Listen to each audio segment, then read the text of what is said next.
स्वागत है आपका विद्या ज्ञान क्लासेस में। और आज हम कर रहे हैं अपना नया टॉपिक चैप्टर 5 विधायिका संसद। और हम कर रहे हैं संसद क्या करती है। ठीक है, राज्यसभा लोकसभा हो चुका था और आज हम उनको दोनों को एक साथ देख रहे हैं। ठीक है कि दो सदन है उसके, एक तो है लोकसभा और एक है विधानसभा, लोकसभा और राज्यसभा। ठीक है, तो वो दोनों एक साथ क्या काम करते हैं, दोनों मिलके संसद कहलाती है। तो उन दोनों को मिलके ही हम देख रहे हैं वो क्या करती है। ठीक है, इसके बाद एक और नया टॉपिक है आपका, उन दोनों की शक्तियों के बारे में बताया है। ठीक है, डिफ्रेंशिएट किया है, बहुत अच्छे से दिया गया आपकी बुक में। तो हम उसके बारे में देखेंगे नए वीडियो में। तो अभी हम ये देख रहे हैं कि संसद क्या करती है। पेज नंबर है आपका 107 होगा, है ना, 107। याद रहता है मुझे, मतलब रट गए हैं। ठीक है, संसद क्या करती है। तो पहला है आपकी विधायी कामकाज। विधायी मतलब पेपर वर्क। ठीक है, एक तरह से पेपर वर्क वाला काम जो है वो क्या है। तो आपकी बुक में पहली लाइन ही बताई गई है, बहुत प्रैक्टिकली बताया गया है। ये नहीं बताया गया कि वो ये करती है, उसके साइन वाइन होते हैं, ऐसे नहीं, बहुत ही ओपनली बताया गया है कि सिर्फ क्या करती है संसद, जो कानून है उसको स्वीकृति देती है। ठीक है, स्वीकृति मतलब कानून आया बनके और उस पर साइन कर दिया। कानून कौन बना रहा है, नीतियां कौन ला रहा है, वो उस पर काम नहीं कर रही, उसका साइन का काम है। तो काम कौन कर रहा है ना। पहला पॉइंट क्या है, विधायी शक्तियां, विधायी कामकाज। तो पहला है कानून को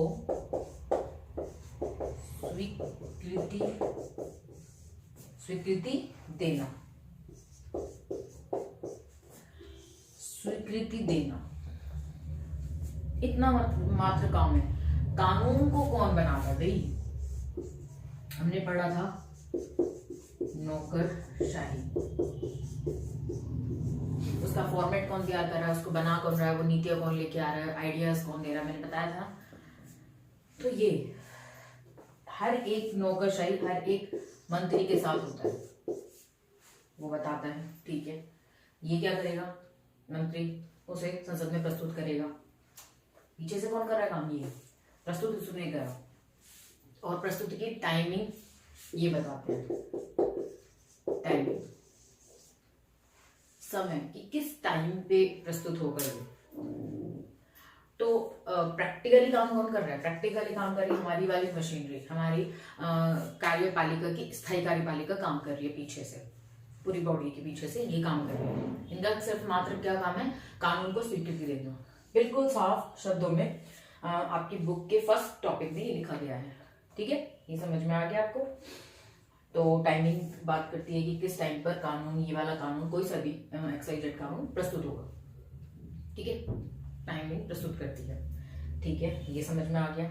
सेकंड क्या है, सेकंड है कार्यपालिका पर बहुत ही अच्छे से बताया गया है। मतलब जैसे हमारी क्या होती थी, हेल्पिंग बुक होती है ना, उनमें क्वेश्चन के आंसर के फॉर्मेट जैसे दिए होते हैं, तो कितने अच्छे से पॉइंट वाइज पॉइंट, हेडिंग है, तो उसके बारे में डिटेल है ना, बहुत ही अच्छे से। तो ये पहला पॉइंट था जो मैंने समझाया। Second point as it is बिल्कुल सेम, इसमें बिल्कुल यही क्या है, कार्यपालिका पर नियंत्रण तथा उसका उत्तरदायित्व सुनिश्चित करना। मतलब जो हमारी संसद है वो कार्यपालिका पर नियंत्रण रखती है ना। जैसे हमने पढ़ा था कि फर्स्ट जब हम संसद पढ़ रहे थे, है ना, इंट्रोडक्शन में, कि संसद की महत्व कम हो रहा है। नेगेटिव और पॉजिटिव पॉइंट पढ़ा था ना हमने, बिल्कुल फर्स्ट वीडियो है जो हमारे चैप्टर 5 का। तो उसमें जब पॉजिटिव पॉइंट पढ़ा था, उसमें कहा था कि कितना भी नेता क्या हो, शक्तिशाली हो, प्रसिद्धि हो, उसकी अपना एक रुतबा हो, सब कुछ, उसको क्या करना पड़ता है, संसद को अपने जवाबों से संतुष्ट करना पड़ता है। तो ये पहला टर्म था जो कार्यपालिका पर नियंत्रण करता है संसद, वो जवाब मांगती है। ठीक है, मंत्री परिषद से। तो वो बहुमत में आए हैं भले ही, वो जनता द्वारा जीते गए हैं भले ही, तो भी आप जीत गए उसका मतलब ये नहीं है आप उसके बाद जो सब कुछ हो चुके हो, नहीं, उसके बाद भी आपको बहुत कुछ करना है, जवाब देने हैं, ठीक है, अपने जवाब को संतुष्ट करना है पूरी संसद को। तो ये होता है, ठीक है। किसी चीज का अगर इतना बहुत ज्यादा विरोध हो जाए तो वो कानून वापस भी लेना पड़ता है,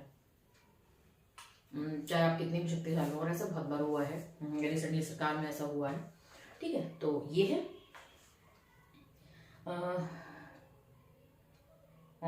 ठीक है। नेक्स्ट पॉइंट है आपका वित्तीय कार्य। वित्तीय कार्य क्या है?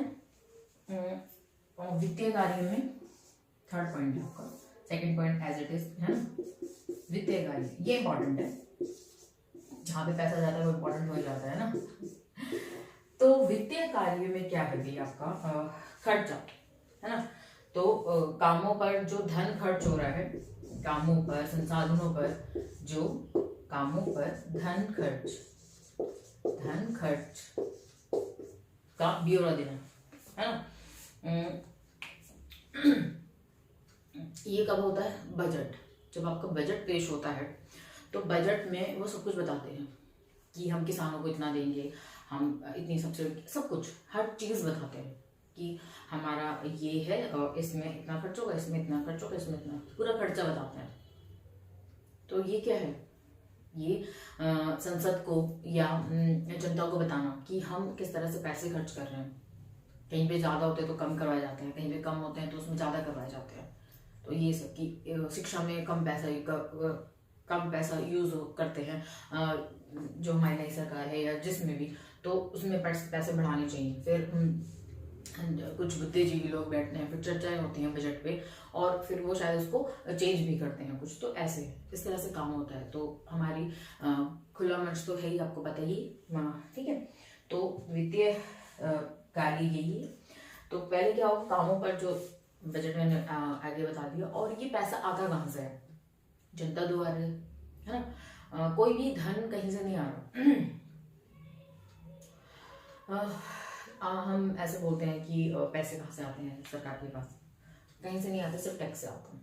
टैक्स एक सबसे बड़ी चीज है जो सरकार के पास, उससे ही वो करती है, मतलब जनता से ही वो टैक्स लेती है। जैसे सपोज आपका शैम्पू, 1 रुपए का शैम्पू का पाउच आता है, तो उस पर चाहे 25 पैसे 1 रुपए में, ठीक है, 25 पैसे टैक्स जाता है गवर्नमेंट को। ऐसी हर चीज टैक्स जाता है।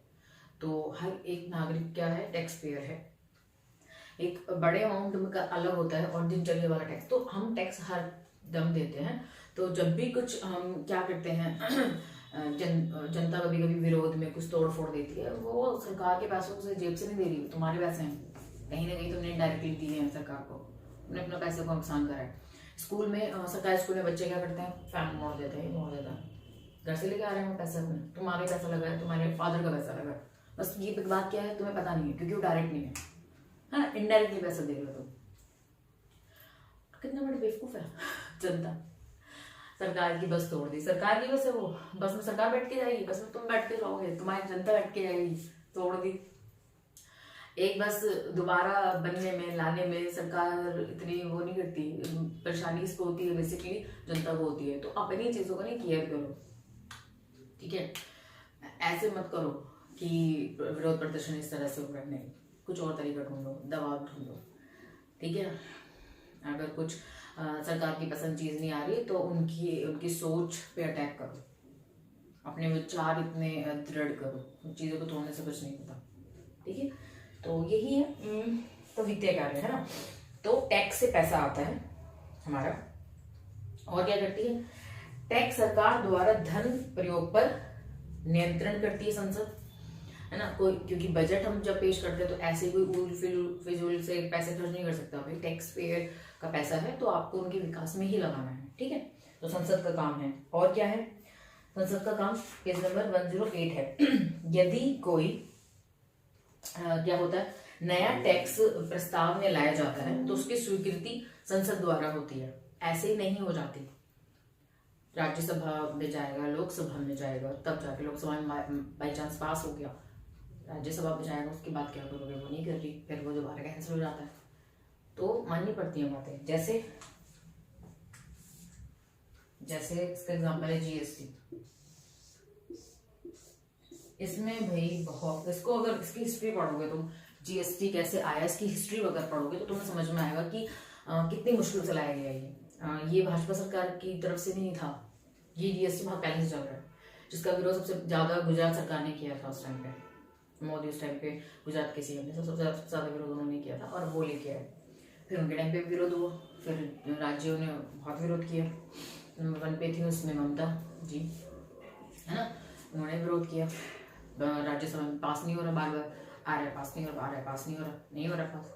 फिर क्या करा, राज्यों की बात मानी गई कि हाँ ठीक है उनकी बात मानी जाएगी, है ना। कुछ उनकी एड ऑन करा, कुछ अपनी चीज हटाई, फिर जाके पास हुआ। रात को संसद खुली थी, उस पहली बार ऐसा हुआ कि रात के टाइम पर सेशन बैठा है जीएसटी के, बहुत मुश्किल से पास हुआ था ये बिल, ठीक है। तो ऐसा बिल्कुल पास नहीं हो सकता। तो वित्तीय मामला बड़ा वो होता है थोड़ा, ठीक है। तो ये है। और क्या है, एक कार्टून दिया गया, उसको भी देख लेते हैं। संसद, एक व्यक्ति बैठा है और क्या है उसके हाथ में, क्या है, एक पेपर ले रखा है उसने, उसमें लिखा है डिमांड, और नीचे पता नहीं क्या लिख रखा है, आई डोंट नो, समझ नहीं आ रहा। और बहुत सारे नेता पीछे खड़े हैं। वो क्या लेके आ रहे हैं, डिमांड होम मिनिस्ट्री। एक के हाथ में डिमांड होम मिनिस्ट्री है, किसी के हाथ में थैला है फर्स्ट वाले के अंदर, और नीचे लिखा है संसद एक हाकिम है और यहाँ मंत्रीगण बड़े दीनहीन लग रहे हैं, दीन इनकी पैसा दे वैसे, विभिन्न मंत्रालयों को धन आवंटित करने की संसद की शक्ति का यह परिणाम है ना। तो अपना अगर कोई बजट पेश कर रहा है कि बजट, घर का भी बजट होता है, आपके घर का भी बजट होता है ना।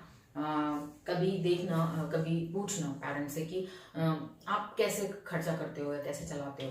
किसी दोनों, कोई भी कंट्रोल कर सकता है उसको। कभी कभी फादर के हाथ में होता है, कभी मदर के हाथ में होता है, या डिपार्टमेंट डिवाइड होते हैं।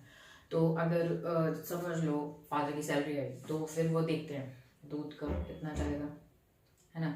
अगर आप किराए पे रहते हो तो किराए का इतना जाएगा, सारी चीज़ें इस तरह से। अब ये पैसा बचा है, ये कहाँ इन्वेस्ट होगा, इसका क्या होगा, इस तरह से। ठीक लग रहा है। फिर वो पूछते हैं अपनी वाइफ से या जो भी, है ना, हाँ ठीक है ये सब चाहिए, नहीं इसमें इतना पैसा भी जा रहा है, नहीं फिर वैसे मेरा खर्चा भी है, मुझे इतने खर्चे के लिए चाहिए, ऐसे वैसे इस तरह से। तो उनका वो मिनी बजट है घर का। फिर ऐसे ही बड़े लेवल पर तो देश का एक अपना बजट होता है, वो तय करता है। वहाँ पे संसद बैठी होती है, क्या इतना पैसा क्यों, किस बात के लिए, हमारे टाइम पे तो नहीं था इतना, ऐसे तो इतने में भी हो सकता है काम। तो फिर वो करती है, तो ठीक है तो इतना तो कर लेते हैं, इस तरह से। तो संसद कंट्रोल करती है किसको, वित्तीय काम को, है ना। कंट्रोल दिख रहा है ना, ऐसे भी खर्च नहीं कर सकते। तो ये चीज है। नेक्स्ट है प्रतिनिधित्व। संसद कैसे प्रतिनिधित्व करती है। संसद देश के विभिन्न क्षेत्रीय, सामाजिक, आर्थिक और धार्मिक समूहों को अलग अलग विचारों का प्रतिनिधि करती है, क्योंकि उसमें संसद में सब क्या हुआ, सब समूह के लोग आ गए। राज्यसभा में सब समूह के लोग आ गए, हर स्टेट का एक बंदा प्रतिनिधि कर रहा है। असम का आया हुआ है किसी का, और अगर जनसंख्या ज्यादा है तो और चुन के लोग आए हुए हैं, है ना। अनुपात में बताया था ना, उनके प्रतिनिधि चुनते हैं। 2 सिद्धांत थे, सेकंड सिद्धांत हमने अपनाया था, फर्स्ट सिद्धांत यूएस ने अपना रखा है, ठीक है। तो इस तरह से बहस का खुला मंच है ही, हर तरह की बहस होती है, देखोगे तो। ये है संवैधानिक कार्य। संवैधानिक कार्य क्या है, संविधान में लिखित जो कार्य है वो क्या है। जैसे कि संसद के पास संविधान में संशोधन करने की शक्ति है, संशोधन करने की शक्ति है, बिल्कुल है। संविधान में अगर हमें कुछ भी लग रहा है कि इसमें ये चीज ऐड होनी चाहिए और ये चीज हट जानी चाहिए, तो ऐसा होता है। जैसे हमने क्या करा था, 91 करा था ना, 91 संविधान संशोधन करा था हमने लास्ट, बिल्कुल अभी पिछले चैप्टर में। उसमें क्या था 91 में, बताना क्या है था, ठीक है, आपकी जिम्मेदारी है बताना क्या था उसमें, ठीक है।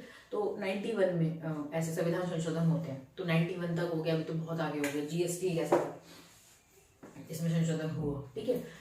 उस टाइम पर जो वित्त हमारा पूरा दिया गया है ब्यूरो, उसमें चेंज था। तो ये तो ऐसे चेंजेस होते रहते हैं। संविधान संशोधन तो संसद करती है, संसद का पहला काम है। मतलब अगर संविधान में कोई संशोधन कर सकता है तो वो क्या है, वो संसद है, ये हमेशा याद रखना। न्यायालय नहीं है। न्यायालय संविधान में चेंजेस नहीं कर सकती। अगर उसने करा भी है तो वो वहां पर उठेगा वो मामला, तब जाके वो चेंज होगा, वो नहीं खुद से कर सकते। तो संसद ही है जो संविधान में क्या कर सकती है, परिवर्तन ला सकती है। ठीक है, ये बहुत बड़ी शक्ति है देश के ऊपर, ये बहुत बड़ी शक्ति है हमारे प्रतिनिधित्व के तौर पे, है ना। तो संविधान का अंदर चेंज का काम किसका है, संसद का है, कानून बनाने का है और संसद का है। ठीक है, तो संवैधानिक कार्य है ये एक। संसद के दोनों सदनों की संवैधानिक शक्तियां समान है, दोनों में कोई भेद नहीं है ना। राज्यसभा में भी सेम है और लोकसभा में भी सेम है। प्रत्येक संविधान संशोधन का दोनों सदनों के द्वारा जब भी कोई संविधान में संशोधन होगा तो क्या होगा, दोनों सदनों में जाएगा वो बिल। राज्यसभा में भी विशेष बहुमत द्वारा पास होना चाहिए और लोकसभा में भी विशेष बहुमत द्वारा पास होना चाहिए, तब जाके संविधान संशोधन होता है। ठीक है, मजाक नहीं है कोई संविधान में संशोधन करना, इसलिए डिफिकल्ट है कि इतना इजी इसलिए पैटर्न नहीं दिया कि नहीं तो कोई भी चेंज कर देगा अगर 50% होगा तो। नहीं भाई, विशेष बहुमत द्वारा ही है, वो भी दोनों सदनों में। तो वेरी बिग डील, दोनों सदनों में विशेष बहुमत द्वारा पास होना संविधान में, और बिल्कुल सही भी है। इसलिए हमारे संविधान को क्या कहते हैं, दोनों चीजें मिलती हैं, कठोर और लचीला दोनों है। ठीक है, फर्स्ट चैप्टर में था ये, है ना, हमारे संविधान किस प्रवृत्ति का है। लास्ट से सेकंड पॉइंट है निर्वाचन संबंधी कार्य। किसको निर्वाचन करता है वो, संसद किसको निर्वाचित करती है, राष्ट्रपति उपराष्ट्रपति का चुनाव करवाती है। ठीक है, तो उनको निर्वाचित करती है। और क्या है, न्यायिक कार्य संसद करती है, क्योंकि राष्ट्रपति और उपराष्ट्रपति का बाकी और का जब निर्वाचन होता है तो वो कौन करता है, वो राष्ट्रपति के द्वारा होता है। ठीक है, न्यायिक कार्य है भारत के राष्ट्रपति और उपराष्ट्रपति और उच्च न्यायालय और सर्वोच्च न्यायालय के न्यायाधीश को हटाए जाने का प्रस्ताव संसद में होगा। सिर्फ 3-4 लोग हैं जिनको हम कभी भी ऐसे नहीं हटा सकते कुछ भी करके, उनको संसद के द्वारा ही गुजरना होगा हटाने के लिए। राष्ट्रपति हो गए हमारे प्रेसिडेंट, उपराष्ट्रपति हो गए और सर्वोच्च न्यायालय के न्यायाधीश हो गए, उच्च न्यायालय के न्यायाधीश हो गए, है ना। तो ये लोग हैं, चार लोग हैं जिनको संसद द्वारा हटाया जा सकता है। तो ये कार्य है, किसको हटाया जाना है, किसको निर्वाचित करने जाना है, कि संवैधानिक कार्य क्या है, वित्तीय काम क्या है उनके, और इसका विधायी कामकाज है, खुला मंच है ना। तो ये सब चीजें हैं आपकी। संसद के कार्य क्या है बिल्कुल ढंग से बता दिया। पहले में ये था कि कानून बनाना एक कार्य था, तो मैंने बताया था कि उन कार्यों में सब बहुत सारे कार्यों में एक कार्य ये है, और बाकी हमने पढ़ लिया संसद के क्या कार्य हैं। ठीक है, तो संसद के कार्य आज हम पढ़ चुके हैं। बहुत सिंपल है और बहुत अच्छे से दिया गया है। मतलब मुझे इतना अच्छे से कुछ नहीं लगा। 2 चीज मुझे बहुत अच्छे से लगी चैप्टर की, एक तो ये वाला चीज संसद क्या कार्य करती है, कितने अच्छे से दिया गया है आपकी बुक में, और अब जब हम ये करेंगे लोकसभा की शक्तियां, राज्यसभा की शक्तियां, ये भी बहुत बेहतरीन तरीके से दी गई, तो ये करेंगे हम। ठीक है, तो आज के लिए इतना ही। Thank you, goodbye and take care.